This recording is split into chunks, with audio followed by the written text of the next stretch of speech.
Elle trouve la mort à la recherche d'un corps de rêve.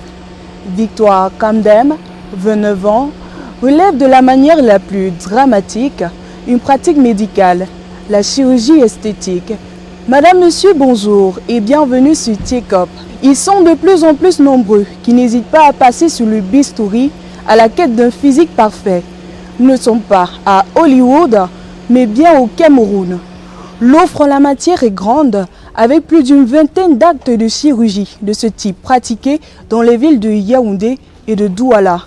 Et c'est dans ce contexte que de pseudo-chirurgiens proposent leurs services à moindre coût. Voyons cela dans ce reportage.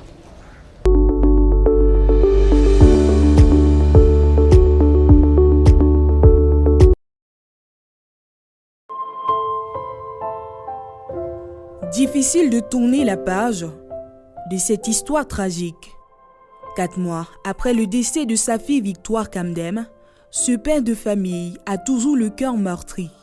Dans son domicile, au cœur de la ville de Baham, chirurgie esthétique rime désormais avec tristes souvenirs.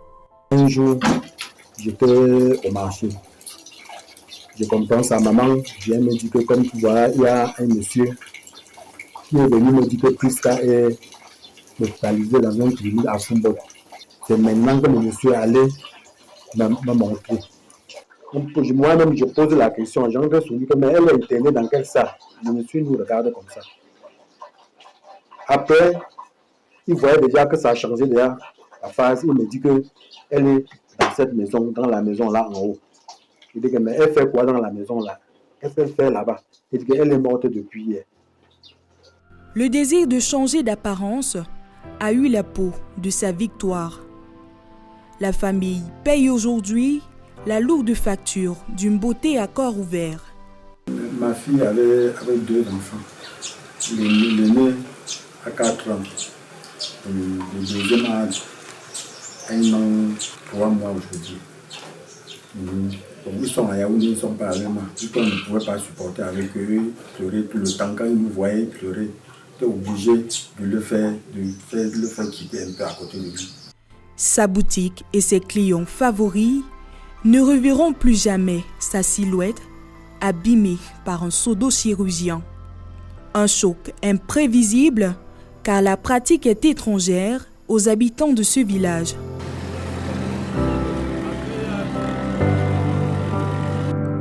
La nouvelle partie de Baham s'est répandue à travers le pays telle une traînée de poudre, suscitant tristesse et désolation, mais aussi des interrogations quant à la fiabilité de cette pratique médicale au Cameroun.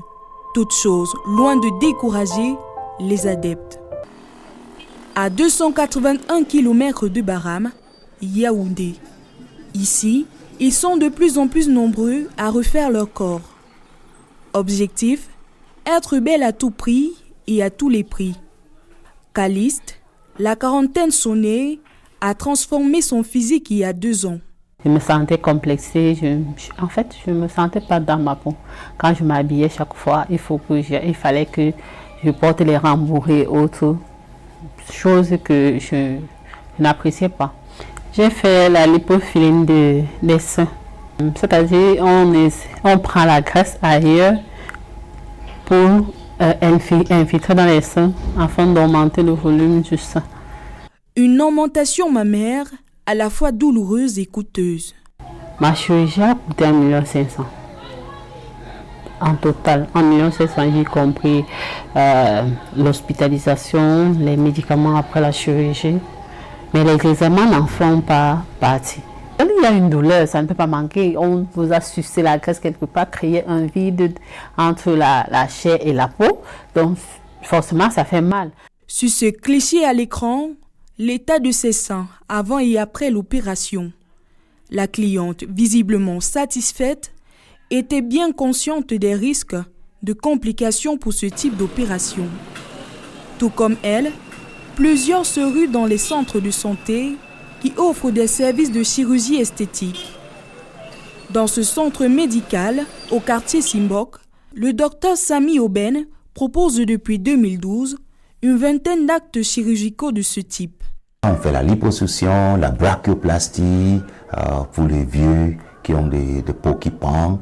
L'abdomen, on a la liposuction du ventre, de 360. On fait l'abdominoplastie, mini-abdominoplastie, abdominoplastie complet, l'abdominoplastie circulaire. On descend au niveau du cuisse. On fait la liposuction 360, on fait la curoplastie pour enlever excès de peau et de la graisse qui pend au niveau de la carte crurale. Aujourd'hui, la clinique reçoit 2 à 3 patients par semaine, soit un total de 144 par an.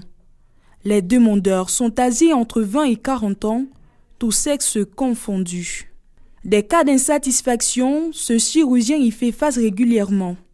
Même si c'est le Dr Brooks ou bien n'importe qui opère, parce que la beauté c'est quelque chose qui est un peu très délicat, qu'on va dire, on va faire exactement comme on a fait, on veut faire, le corps n'est pas le même. L'opération du jour est spéciale. Après avis du chef de bloc, nous assistons à l'opération qui devra durer au moins 6 heures. Âgée de 31 ans, cette patiente désire une absorption de la graisse du ventre, des bras, cuisses et menton, et enfin une augmentation des seins. Elle a tenu à garder l'anonymat, nous l'appellerons Nicaise. Pour la 2e fois, Nicaise essaye de réduire son surpoids. Au bout de 2 heures d'opération, le médecin réussit à absorber une importante quantité de graisse. Celle-ci sera ensuite réinfiltrée dans ses seins lors de la seconde phase du processus. Celui-ci est stérile, celui-ci n'est pas stérile. Si je ne vais pas là-bas, il y a de la graisse qui va jaillir et ça peut venir contaminer cela. À l'issue de l'opération, Nicaise sera soumise à un traitement post-opératoire. Ça doit s'accompagner avec le sport après, et la régime. Il faut qu'après ça, qu'elle fait le sport, fait le régime.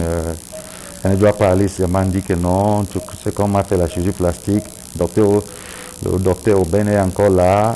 Au Cameroun, les villes ici en rouge sont aujourd'hui les principaux sièges de la chirurgie esthétique.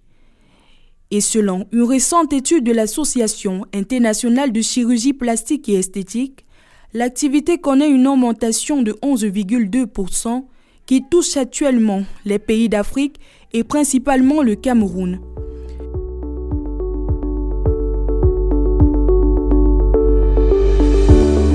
Pour cette opération qui demeure taboue, vous pouvez débourser une somme de 5 millions de francs CFA. Mais comment comprendre cette avancée malgré les résistances culturelles et les coûts élevés? Parmi les facteurs indexés par les psychologues, il y a d'abord la comparaison, le désir d'avoir quelque chose qui appartient à autrui. Ce désir va créer la non-acceptation de soi. Pourquoi? Parce qu'on estime que notre ami a quelque chose qu'on désire et que la nature ne nous a pas donné. Un désir qui, selon Dr Confo, ira grandissant dans les années à venir. Dans 5 ans, si rien n'est fait, la demande sera grandissante. Pourquoi? Parce que l'idéal que la société leur renvoie, le contexte leur renvoie un certain idéal de beauté, idéal de telle chose, ce qui fait que ces personnes, du coup, elles se sentent en quelque sorte marginalisées. Et maintenant, cette personne n'a pas besoin de la chirurgie. La personne a besoin plutôt d'une prise en charge psychologique. La personne, malgré 10, 20, 30, 50, 60 opérations, la même cause sera toujours là. Au ministère de la Santé publique, la pratique est actuellement au cœur d'une enquête approfondie, ce qui traduit l'ampleur que prend le phénomène et la nécessité d'une réglementation urgente dans ce secteur pour éviter d'éventuelles dérives.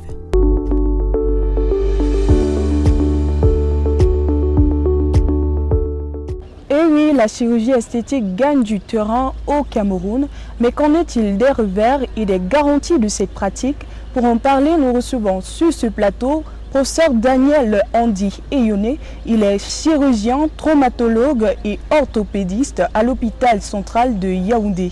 Bonsoir, professeur. Bonsoir, madame. La chirurgie esthétique est-elle aujourd'hui une pratique fiable au Cameroun? Oui, nous pensons que la chirurgie esthétique au Cameroun est fiable. Il y a des des spécialistes, des gens qui sont formés dans ce domaine de la chirurgie. Parce que la chirurgie esthétique, elle est demandeuse, c'est une chirurgie de confort. C'est une chirurgie qui est faite pour la beauté, pour le confort, donc la demande aussi va avec les moyens, le niveau de développement. Entre chirurgie plastique et chirurgie esthétique, y a-t-il un grand fossé? La chirurgie esthétique, elle est faite pour améliorer la beauté du corps. C'est-à-dire on va refaire la pointe du nez, on va refaire la poitrine, on va refaire le bassin et tout ce qui va avec. Tandis que la chirurgie plastique, elle permet de reconstruire et de combler, d'apporter des solutions à des défects qui sont liés soit à la traumatologie, soit à des cicatrices ou à des lésions traumatiques négligées. Je veux parler de là des séquelles. Quels sont les risques de ce type de chirurgie? Autrement dit, quels sont les revers encourus par les adeptes de cette pratique? Le problème avec la chirurgie esthétique, c'est les indications. Il faut bien maîtriser les indications. Quand on rate l'indication, généralement, les effets, les complications, je n'allais pas des effets indésirables, mais nous on parle de complications en chirurgie, les complications sont inéluctables. Mais il faut bien maîtriser les indications. Alors, parlons d'homologation de cette pratique que prévoit l'Ordre national des médecins du Cameroun. Alors, généralement, c'est des sociétés savantes qui sont affiliées à l'ordre. L'Ordre des chirurgiens plasticiens, il régit et il donne le canevas de la pratique de la chirurgie esthétique. Comme l'Ordre des chirurgiens orthopédistes, comme la Société camerounaise des chirurgiens orthopédistes, a un canevas pour faire de l'orthopédie, de la traumatologie, les gynécologues pareil. Donc, leur association donne les canevas et normalement capacite les chirurgiens qui sont habilités à le faire. Mais un chirurgien, je peux aller faire une capacité en chirurgie esthétique. Pourtant, à la base, je suis un chirurgien orthopédiste, je fais de la plastie, la reconstruction et je fais de l'esthétique. Donc, il suffit d'être capacité et avoir l'autorisation de le faire dans le cercle de ceux qui le font. Et puis, voilà, vous êtes habilité à le faire. Merci, professeur, d'avoir répondu à nos questions. D'accord, je vous en prie. Madame, monsieur, merci d'avoir regardé ce programme. Retrouvons-nous la semaine prochaine pour une nouvelle édition de TICOP. Restez en compagnie de nos programmes.